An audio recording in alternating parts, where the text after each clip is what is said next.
මේ ඉන්නේ අපේ අකට බින්දුව දීපු මහාචාර්යතුමා. ජොන්සන් ඊ දැන් කොහෙද ඉන්නේ? මොකද හිටි හැටියම අක්කව එයාගේ ලකුණු වැඩි කරනවද යන්නේ? කොහෙද ඉන්නේ කියලා කියනවා.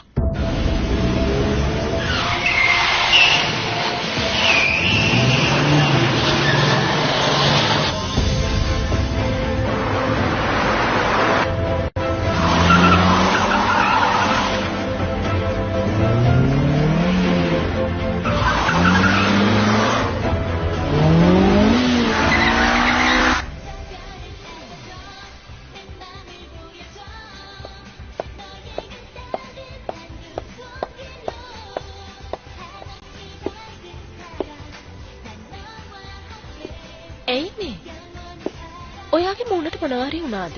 ඇයි? මූණ ටිකක් හිතමිලා වගේනේ. ඊයේ මම දැල්ලු වගේක් කෑවා. සමහර විට එහෙම වෙලා තියෙනවා. එහෙමද? හැබැයි අද නම් ඔයාට ෂූටින් යන්න බැරි වෙයි වගේ. අද නම් කොහොම හරි යන්න ඕනේ.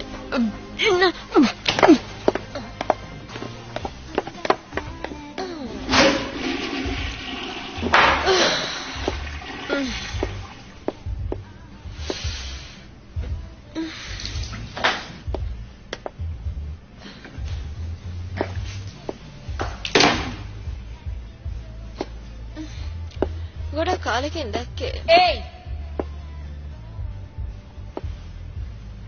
ඔයා මේ සැලෝන් එක මාරු කරන්න ඕනේ. ඔයා ඒක කිව්වේ මටද?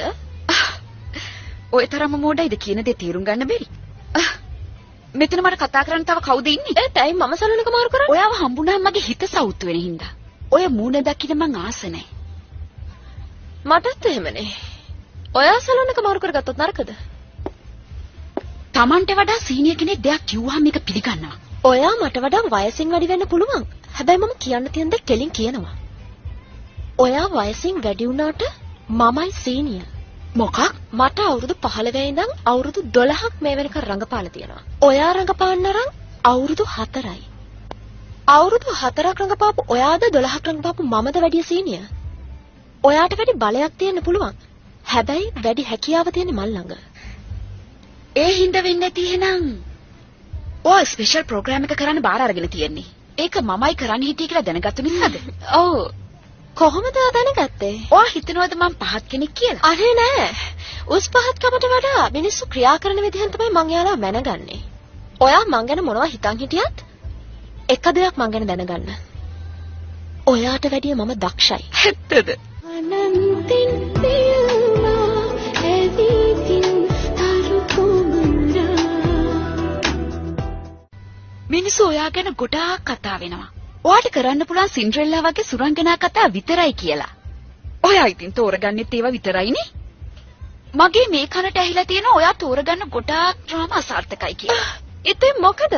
මිනිස්සු එකතු වුණාම මං ගැන කතා කරනවා කියන්නේ මගේ ඩ්‍රාමා හරි ප්‍රසිද්ධයි කියන එකනේ. ඔයා කියන කවුරුත් එහෙම කතා වෙනවද? හිටියත් හරියට මැරුණු කෙනෙක් වගේ. මං කරන දේවල් හොඳ වුණත් නරක වුණත් මිනිස්සුන්ගෙන් ලබන්න ඕනි ගෞරවය මේ වෙනකොටත් ලබාගෙන ඉවරයි. එතකොට මට එහෙම ගෞරවයක් නැහැ කියලාද කියන්නේ? නෑ. ඔයා ගිය මාසේ රඟපාපු ඩ්‍රාමා එකටත් රේටින්ග්ස් ලැබුණේ 104යි නේද?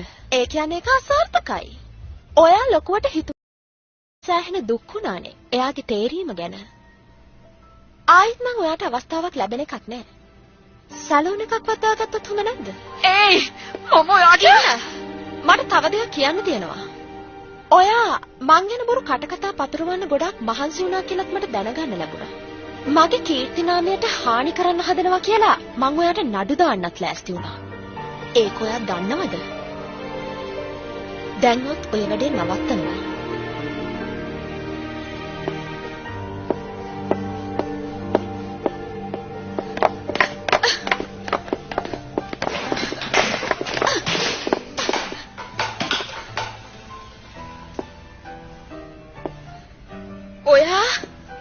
SNC group එකේ දෙවෙනි පුතත් එක්ක සම්බන්ධයි කියලා අහන්න ලැබුණා. ඒකත් කටකතාවක්ද? කටකතාවක් නෙවෙයි ඒක ඇත්ත. හැබැයි ඒක ටිකක් වෙනස් වෙන්න ඕනේ. මම නෙවෙයි. ඒගොල්ලෝ මුලින් මේ යෝජනාව අරගෙන ආවේ. ඒකින්ද වෙන්නේ නැති එහෙනම් ඔයාගේ මහ ලොකු නම විකුණලා සල්ලි හම්බ කරන ඔයාගේ අම්මා මේ දවස්වල HNC එක පැත්තේ රවුම් ගහනවයි කියලා අහන්න ලැබුණේ. අනාගතේ බෑනව එහෙමත් හම්බ වෙන්න ඕන ඇතිනේ. ඔයාගේ මල්ලිටත් එහෙට යන්න කියන්නකෝ. පවුලේ අයව මේවට ගාව ගන්න එපා. ඇයි? කවුද දන්නේ මමත් ඒ පවුලට සම්බන්ධ වෙයිද කියලා? ඔයා අකමැති නම් පැත්තකට වෙන්න. තමුන්ට දිරවන්නේ නැති දේවල් මොන එකකටද කන්න යන්නේ?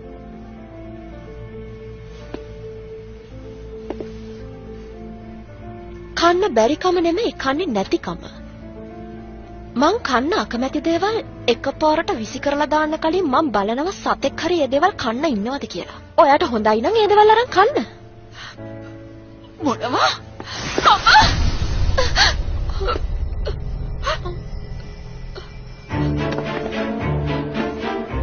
ඔයා කොහොමද මෙතෙන්ට ආවේ? එළියට. යන්න? කොහේ යන්නද? මේ බලනවා. මට මේ ගෑනිත් එක දෙයක් කතා කරගන්න තියෙනවා.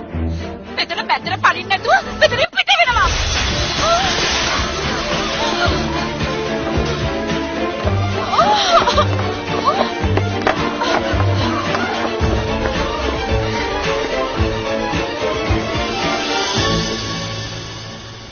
මං හොඳටම බය වෙලා ඉන්නේ කියලා දන්නවද? මම මෙහෙ ඉන්න බව කොහොමද දැනගත්තේ? මොකද? ඔයා ඔය විදිහට බලන්නේ මගේ වැරදිලා ඔයාලා ගෙදර ආපු නිසාද? මොන හරි ඒ ගැන ඔයාලට දැනගන්න තියෙනවද?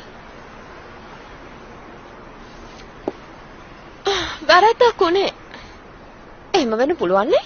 මිනිස්සු නාම වැරදි වෙනවා. වැරදි වුණාම සමාව දෙනවා. ඉතින් මගේ අතින් වැරද්දක් උනේ. මේ ඉන්නේ කවුද?